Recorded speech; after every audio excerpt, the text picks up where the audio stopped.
Good afternoon. Thank you again for joining. Please make sure to type all questions in the chat box, and we'll answer them at the end of this presentation. We'll be recording this presentation, and we'll follow up afterwards with a link to the recording and a post-webinar email. Now that all the housekeeping items are behind us, I'd like to welcome today's presenters, Beth Marhenka from Georgetown University, and Kareem Pagano from lynda.com. Beth and Linda, thank you in advance, and feel free to get started. Thank you, Devin. It looks like some people are still joining, but we're going to get started. And I think you mentioned if there were any issues with the audio setup or questions, you can enter those into the chat. Yes, please. Thank you.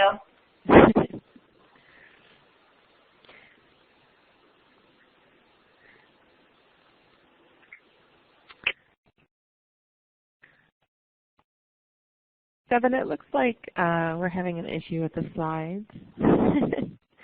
There we go. So just to go over the introductions for today. And Devin, I don't know if we can take a pause for a moment, but it doesn't look like these are the final slides that we had entered into the system or had sent.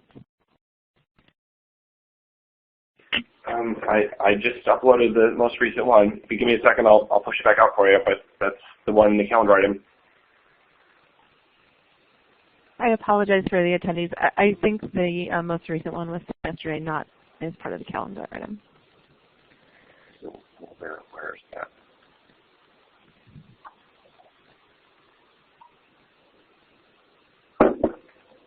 One moment. Let me see if I can locate the most current version here.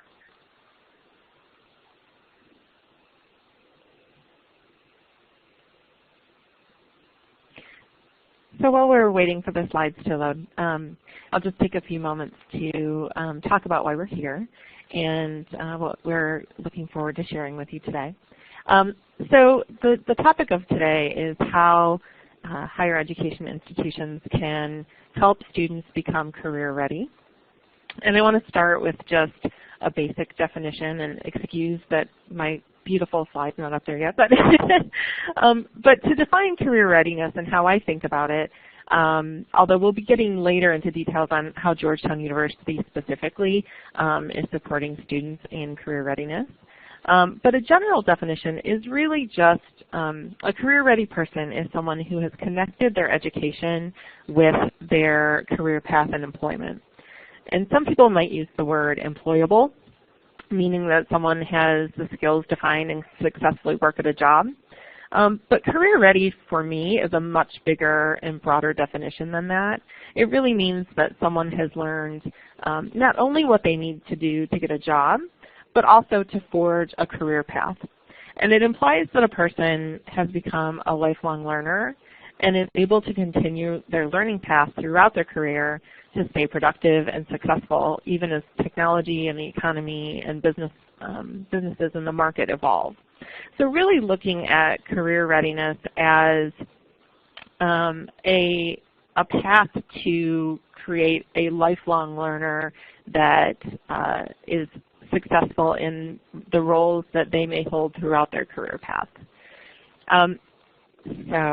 And until we get future slides, maybe I can jump forward and see if some of the slides here will.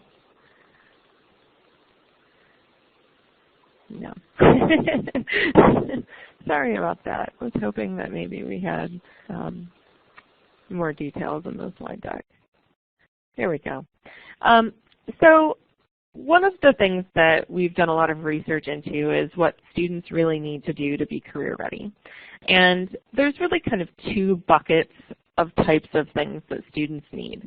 One is subject matter expertise and really knowing the nitty-gritty of the type of job that they're going to do from a subject matter expert. So whether you're going into healthcare or technology or finance, having that background and expertise. And I think we're all used to that one.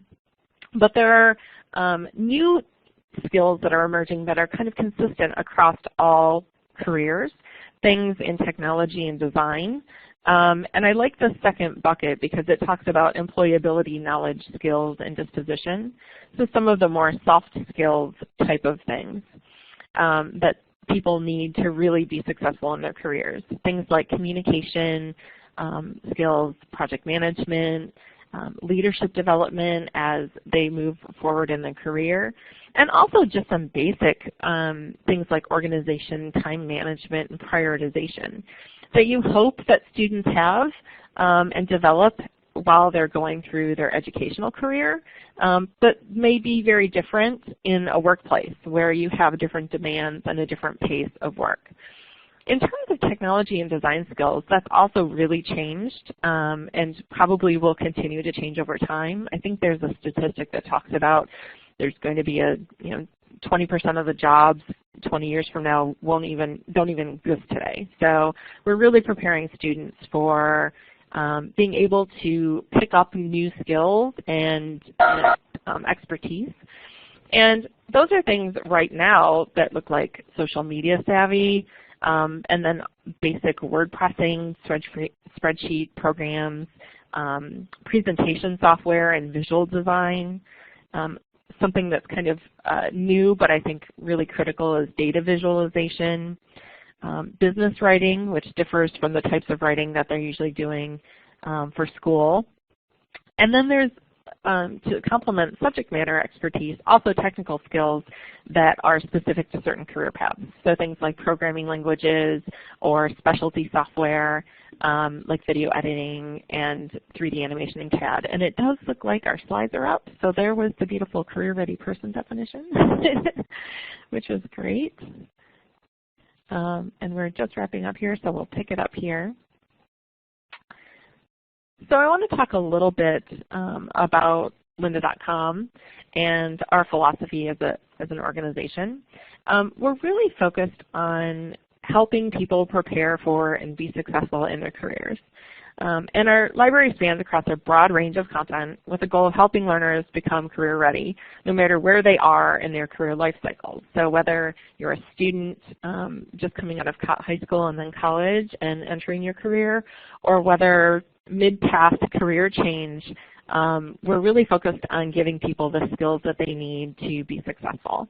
And I'd want to mention at this point that we actually have a Blackboard building block available, and we built that so that our higher ed customers and partners could better integrate lynda.com not only as a tool across their campuses for students to use, but also for faculty members to integrate into their classes. So that's a little about Lynda. And I'm going to give you just a brief screenshot of some of the content that we cover in our library and how closely that really focuses on kind of closing this career readiness gap. So you'll see in our menu that we offer a lot of very specific content around design and development, animation, photography, marketing. But in our business course topics, we also cover things like communication and data analysis, online marketing, productivity, and things that are kind of general across all different careers, as I mentioned. So our whole philosophy and company is focused on what we can do to help people explore careers they're interested in, gain the skills that they need to land their first job, and then continue to grow professionally throughout their career.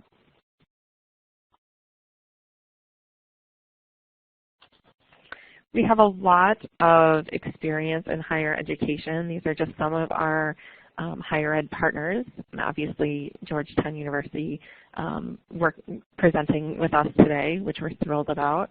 But we actually have penetration in about 40% of higher education institutions, and I think that's because we offer a nice complement to the subject matter expertise curriculum in helping support students learning those business skills along the way that not only could they apply in completing course assignments and being more effective in presentations, but kind of bridging that gap from course content to business application.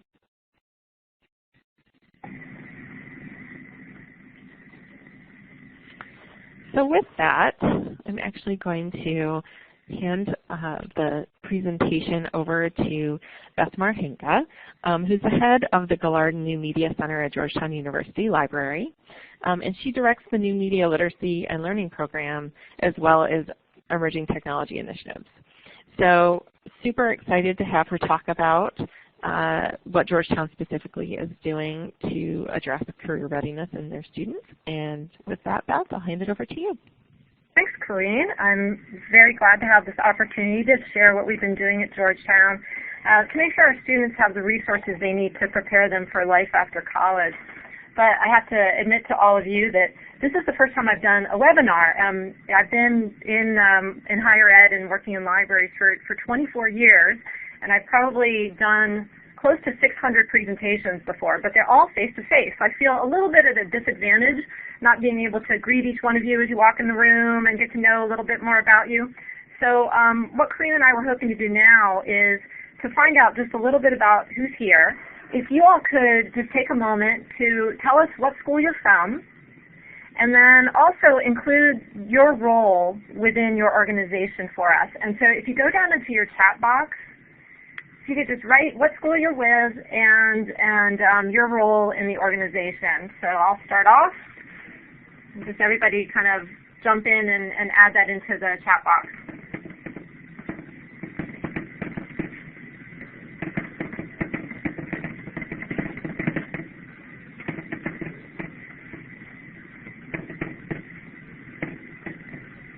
Great. This is really helpful. Okay, so I see University of Northern Iowa. Oh, GW, hello. University of Finley. Oh, okay. This helps me a lot. It's nice to know that there are actual people out there. I'm not just talking to my phone. So thank you. All right. So let me tell you a little bit about what we've done at Georgetown. So over the last few years, there's been renewed attention in colleges and universities about how we can better prepare students for the working world. And here at Georgetown, especially in the library, we've been doing research on workplace competencies that students need to succeed and how we can help them attain those skills. So here are a few of the many sources we've used for the findings I'll share with you in the next few slides. The list of workplace skills that employers rate as being important is pretty consistent in all of these resources. And if you'd like a copy of our full bibliography, just indicate that in the chat area, and I'd be happy to send that to you right after the webinar. So check out this really terrific visualization. This is from the Future Work Skills 2020 report, which was listed on the sources in the previous slide, and I can share that again with you if you want the full bibliography. But so on this visualization, check out those larger circles that look like colorful exploding planets. They're calling those disruptive shifts that are reshaping the workforce landscape. And in this report, they call these disruptive shifts drivers. And some of the drivers, if you start here with the green, they're increasing global lifespans. That's the green circle. The massive increases in computational processing power. Social technologies that drive new forms of production and value creation, a globally connected world, new communication tools that require new media literacies beyond text, which is a lot of what we do here in my center, and also the rise of smart machines and systems. And so now, take a look at the smaller circles in the middle of the screen. These are the key skills needed in the future workforce.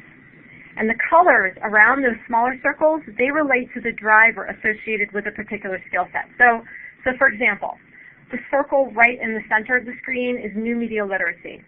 And that's driven by how extreme longevity, or that green larger circle, and the increasing global lifespans and the changing nature of careers and learning, combined with the superstructured organizations driver, the purple one on the right, which is the social technologies that drive new forms of production and value creation, and also the changing new media ecology. And so now take a look at the circle just to the right of the new media literacy, and they call it cognitive load management. And in the library world, we've called this information literacy, or the ability to find and evaluate information, but I really like that cognitive load management. So I think I'm going to use that phrase, and I hope it catches on.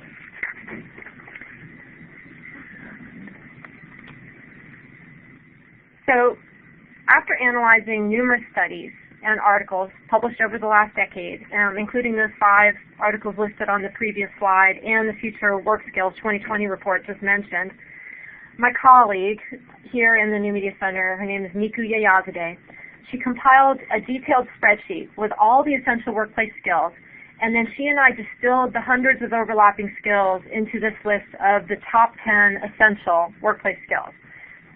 So our 4-credit courses in most of our colleges, of course, are where students should be gaining the critical thinking, problem solving, interpersonal, and communication skills. And in some disciplines, and the shorter workshops like the ones we offer in the New Media Center, students get many of those skills. So for instance, the technology, computer, and new media skills. And we provide training in video editing, data visualization, audio production, graphic design, and now also 3D printing. But our services, they're not scalable to the entire community. We're open to everyone at Georgetown, but with 18,000 students, faculty, and staff at our university, there's just simply no way that if everyone wanted to learn video editing or social media marketing or any of the other technology and new media skills that we teach, that we'd be able to meet that kind of demand. So these areas that we've circled are the ones where online, self-paced instruction can help fill the gaps in what students are getting in the core curriculum, depending on their individual needs. And as I'll discuss a little later, the 3,000 plus courses in the lynda.com library have definitely been a very practical way for our students, faculty, and staff to learn the technology, computer, and new media skills, as well as the creative tools. And they can also find courses to build computational thinking and data analysis. And there's a growing number of courses on professionalism, work ethic, self-management, and personal management.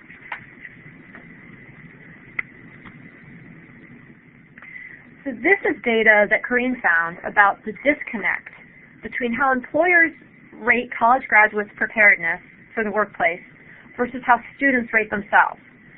So notice the dark blue bars, they indicate employers' ratings, and the lighter blue bars represent how graduates rate their own skills. And so this really points to a real problem. We have very high expectations about what's expected from an educated workforce, as we should, right? But how do we make students aware of these growing expectations, and how are students supposed to gain the skills required? During a recent campus event here at Georgetown, it was about how Georgetown is designing the future of the university. Our Vice Provost for Education, his name is Randy Bass, he asked whether the world's needs are moving faster than universities can keep up. And I would argue that the skills and competencies required now and in the future are growing in all industries, and we have to get used to the fact that whether we are already in the workforce or whether we're helping students become ready for the workforce, our skill sets are never final. And that's nothing new to any of you that are here, that we've got to keep learning and growing all the time, and we have to have the resources available to make that learning possible. So, how has Georgetown been using lynda.com to help with the problem of getting our students prepared for future careers? At this point, maybe we should stop. If there are any questions, you can pop those in, and we can try to address those. If you want to take a minute to, if anything's going through your mind, if you want to pop it in the chat box, and if we don't address it now, we can at least get to it later. So first, let me give you some background about how we've been using lynda.com at Georgetown. But to do that, I'll give you a little bit about the New Media Center, which I direct. So we opened in 2001, and our primary mission has always been to make multimedia tools and software available and accessible to the community. So we lend out cameras, microphones, recording equipment, lighting, iPads, and a variety of other production resources. And then just as importantly as providing equipment and hardware, we also teach people how to use all of those items, along with a full host of multimedia development tools like Final Cut, iMovie, Photoshop, InDesign, Soundtrack, and the list goes on and on. So back in 2008, we were looking for a better, more cost-effective way to train our trainers, since they needed to stay current with all of the Adobe products, the Final Cut Suite, and the half other dozen programs. So sending staff to day-long or 2-day-long workshops, it was costly, and it took them away from the office. And expecting them to sit and learn programs on their own, it was unrealistic.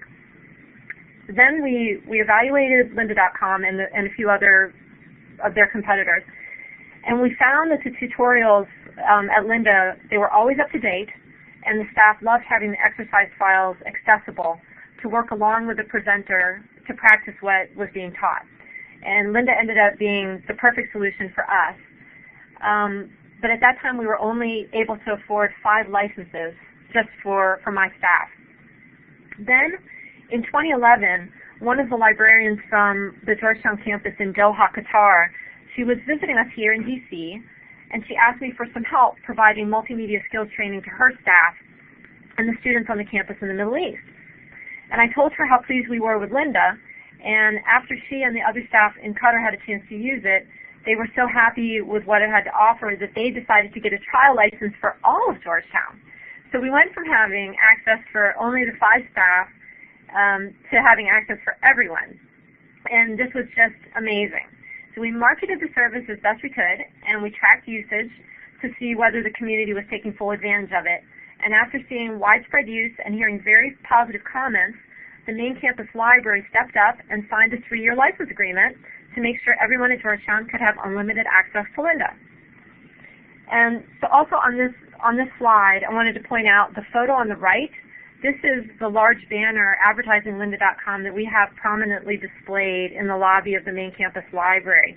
And we moved this banner around to other departments and to campus events all around Georgetown.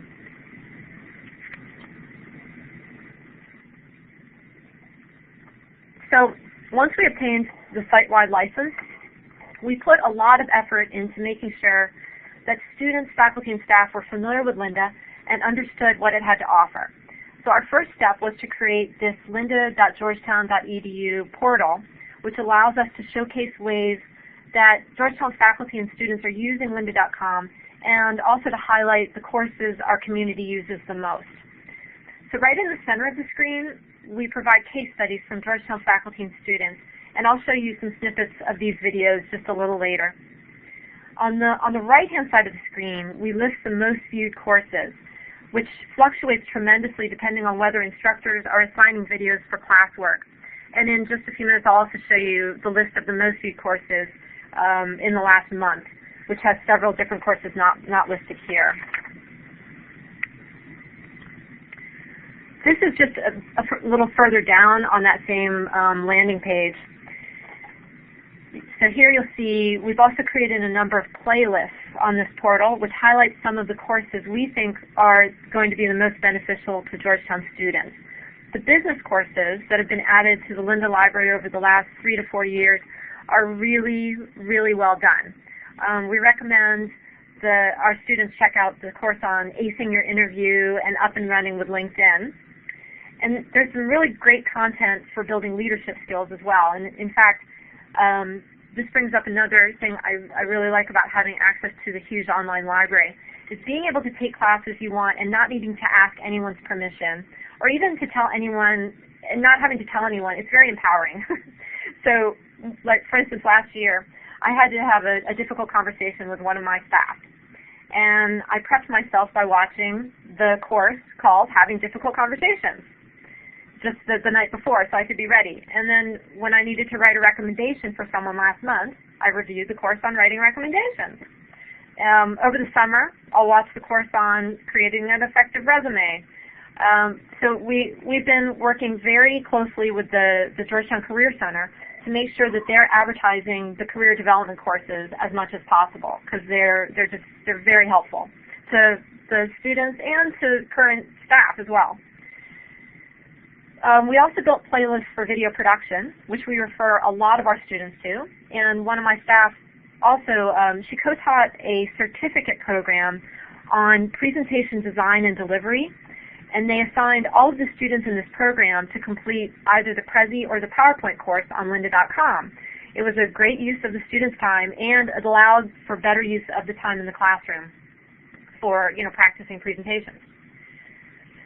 So notice also on the right-hand side of the screen, take a look over. We've added the new courses featured, and this is a feed that automatically updates for us so that my staff don't have to worry about adding those in all the time. Lynda automatically updates those, and they feed onto this page. And then notice also on the bottom right part of the screen, we've included a small ad about how users can post lynda.com courses they've completed on their LinkedIn profiles, which is it's a wonderful way to advertise skill sets to potential employers. So now I want to share some of the ways that Georgetown faculty are using Lynda.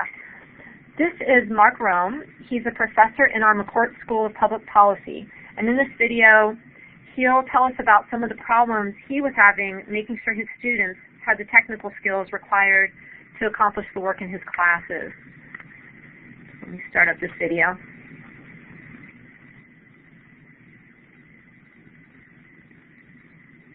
Should be starting in a second here.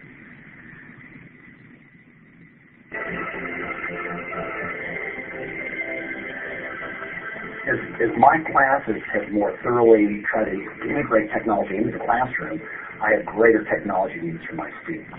So the kinds of tutorials that I've sought through Lynda involve the Excel program for spreadsheets, the Adobe Illustrator program for layout and design of the data visualization portfolios that I have my students do, and I'm now going to be using lynda.com to teach my students WordPress, so that my students will have the chance to create their own digital portfolios using that software. I have to say, I got so excited today because one of my classes uses the R statistical software. R is powerful, it's free, but it's complicated. There's a pretty steep learning curve for that. So providing my students training in the R software has been a chore. I just discovered that lynda.com has its first R tutorial. I'm sure I'm going to be sending my students to use that, and I'm hoping that Lynda will provide more tutorials in that software.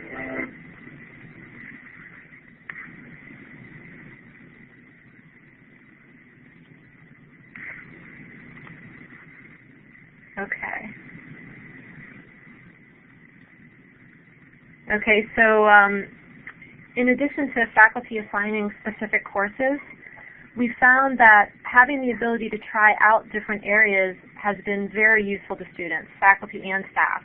So college, it's about exploring new ideas and figuring out where your particular talents lie. And it's kind of like a taste test, right?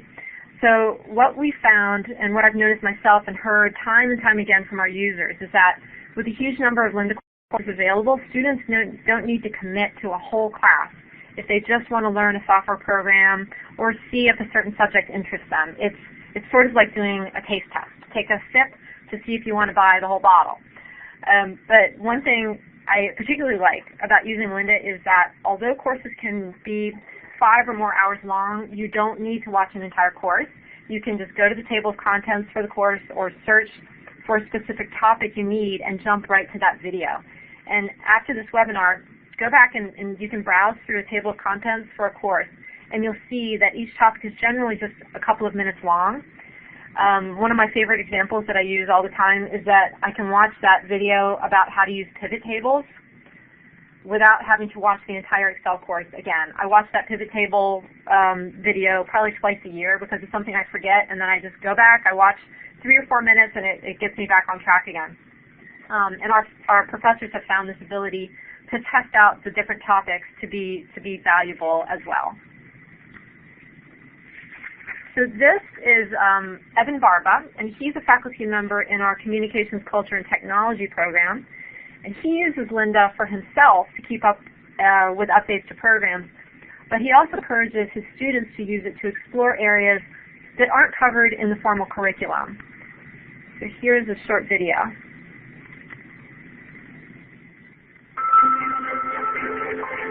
So I try and encourage all of my students to use Lynda as a way to explore different areas that they might be interested in. I get a lot of students who maybe don't know that they want to do a certain kind of work. Maybe they don't know they want to do computing. Maybe they don't know they're interested in chemistry. And so if I can send them to Linda and have them do a little bit of that work to get a taste for it and see if it's something they want to continue on, it's a lot easier for them to do that than to waste time spending 2 classes or 3 classes in a major that is not really for them.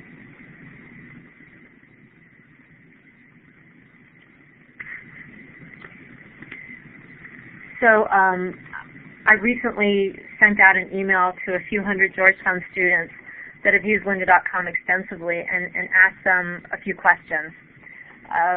Because I can get in and look at statistics and see the numbers, which I'll show you later, and they're pretty impressive. But I always want to know how is it really impacting students? So I asked them these 2 questions. How have skills you acquired through lynda.com been useful in your academic, personal, or work life?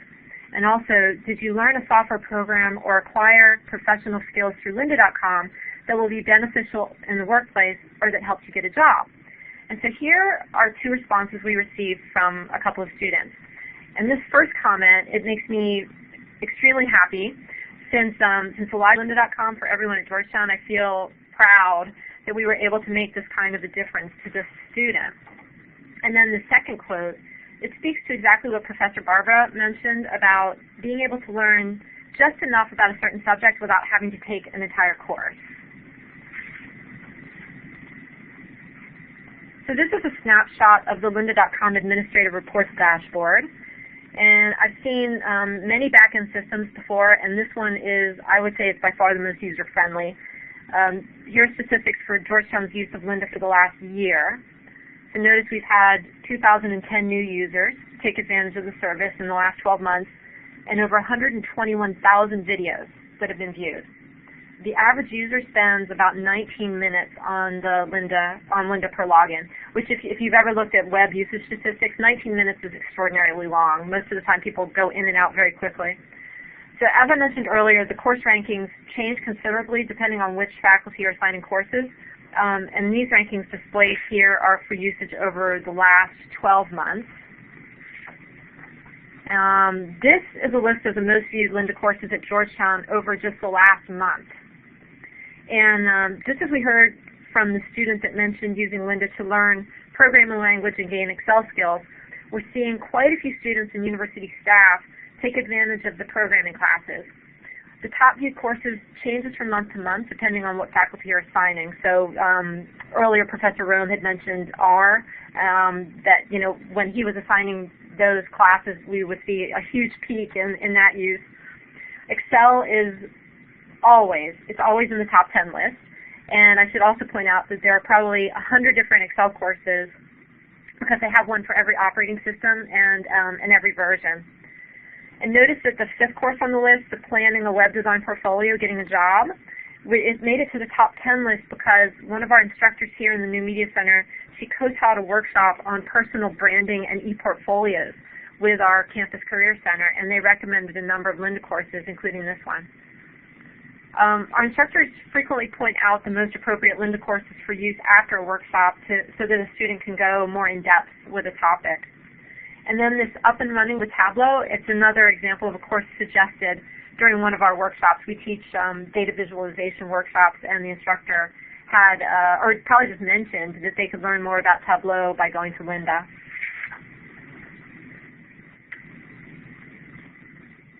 Okay. This is Bailey Holtz. She was a French and film studies student that made extensive use of lynda.com during her senior year here. So let's listen to what she had to say about how she used Lynda to prepare for finding a job. Let's see.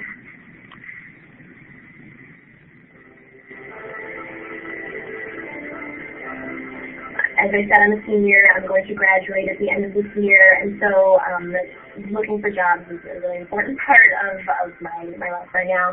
And I think lynda.com will be really useful to me in a couple different ways. First of all, since I'm interested in going into media, film, television, the tutorials for the various softwares that Lynda offers, many of which I've never used, never heard of, but would be extremely valuable to me as a candidate for a certain position.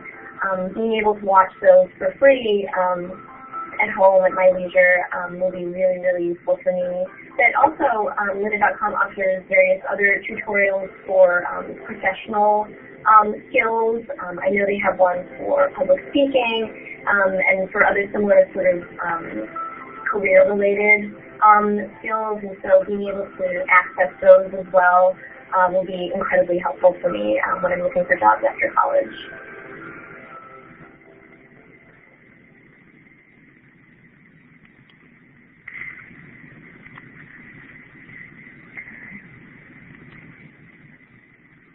So the key takeaway is that besides the academic core curriculum, we also need to give students limitless access to quality tools and resources that they need to explore areas of interest and take the initiative to design their own futures to a secure job at the end of college.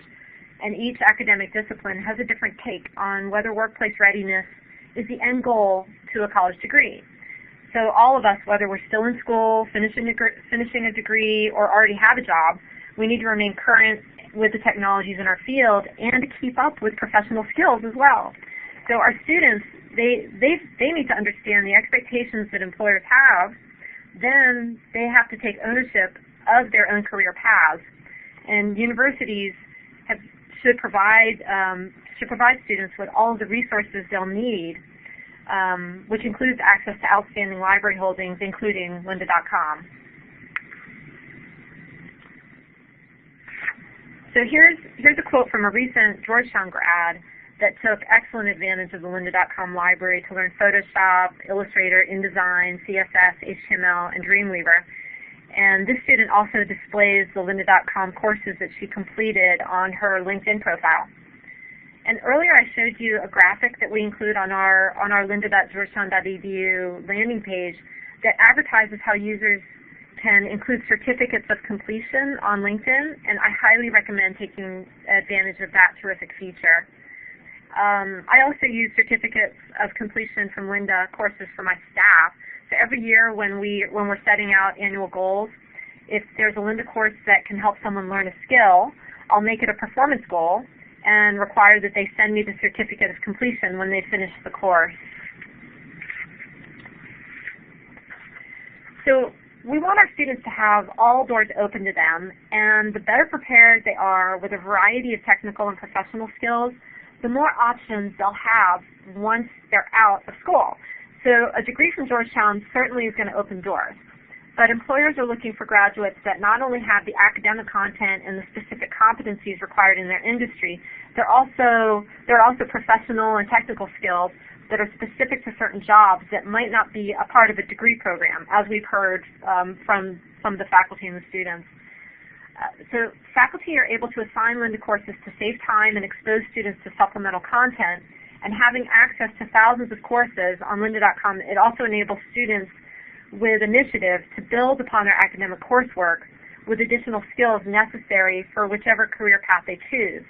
And I feel very fortunate that our campus libraries are able to provide Georgetown students with this exceptional resource, and I hope we can continue to do so for many years to come.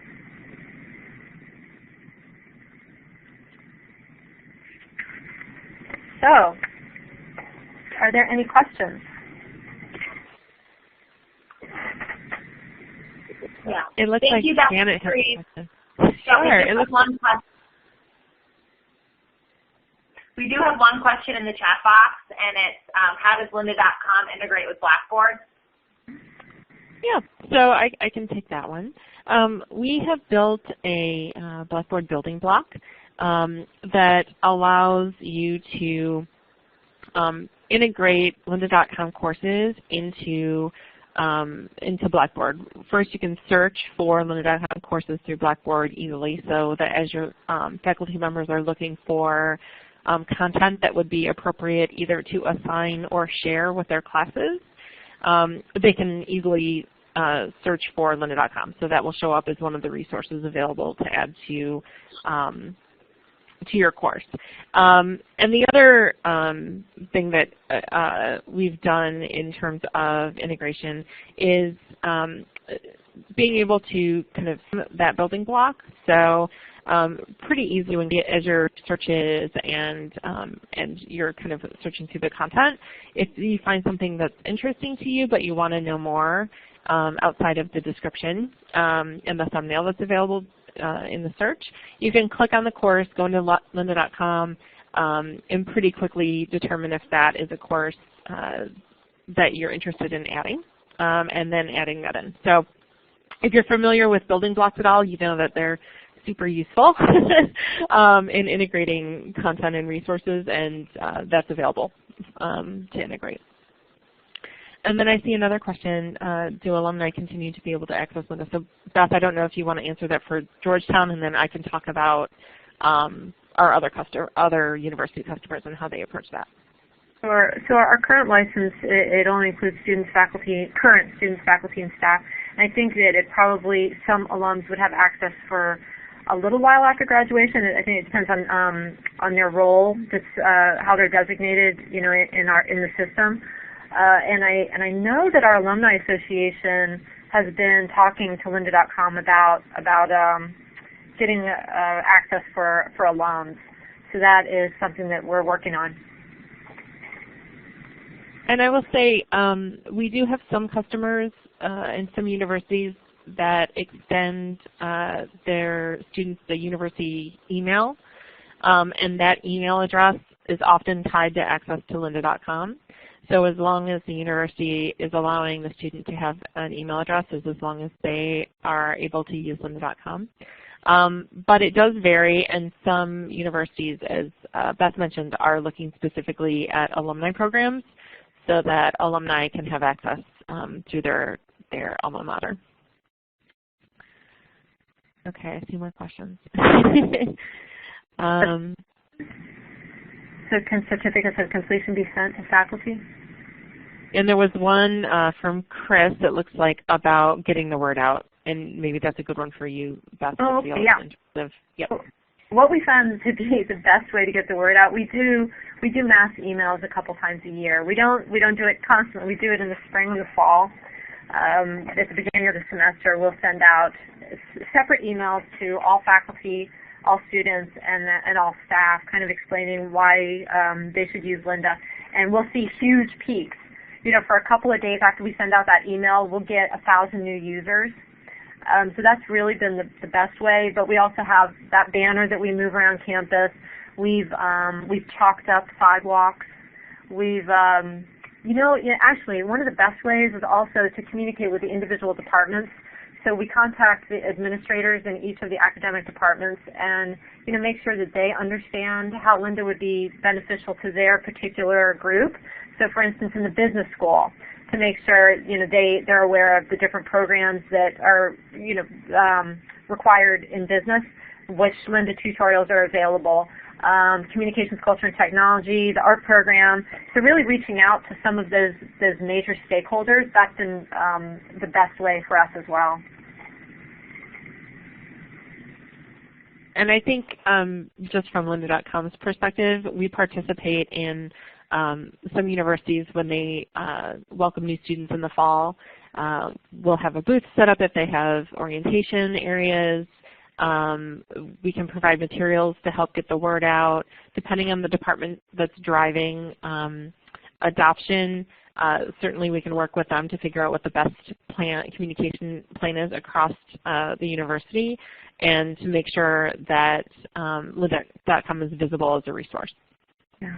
And as you heard from a couple of those professors, once they understand how they can use Lynda, we'll see these huge peaks in the usage. Like, for instance, when Mark Realm tells his students to use the R tutorials, or one of the art faculty will have his students use the Photoshop or the photography courses.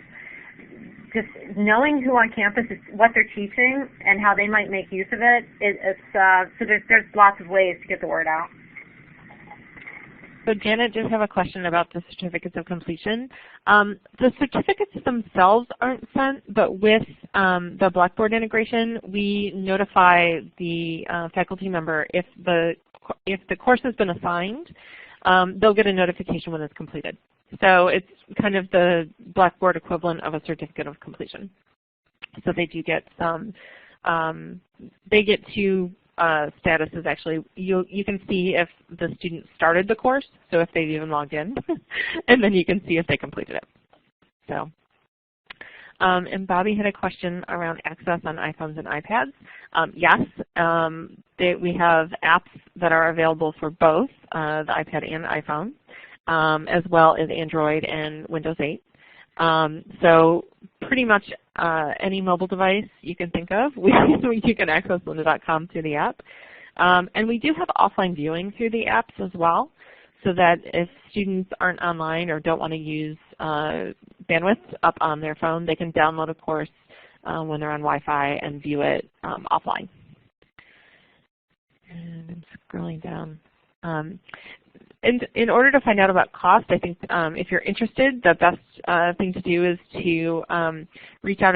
I don't know, Devin, if you had included contact information for lynda.com, but feel free to put your contact info in the chat window, and can happily show you, talk to you about different pricing structures and how we offer it to universities. And Joanna asked if there's a place to see all the courses. If you just go to the lynda.com site, even not as a paying member yet, you can browse the entire library. You can't actually view the courses, but you can see every course that's available in our library. So you can easily go to lynda.com and see that. Other questions?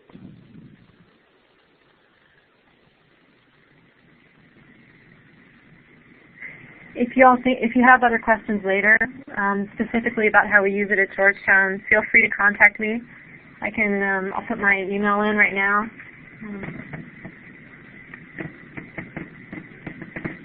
And I'll put mine in as well on behalf of Lynda. And for everyone on the line, we'll also be sending a follow-up email that will have a link to this webinar that's recorded. So you can go back and listen to anything, and feel free to reach out to Corrine and both Beth, who have just put their email addresses in the chat box.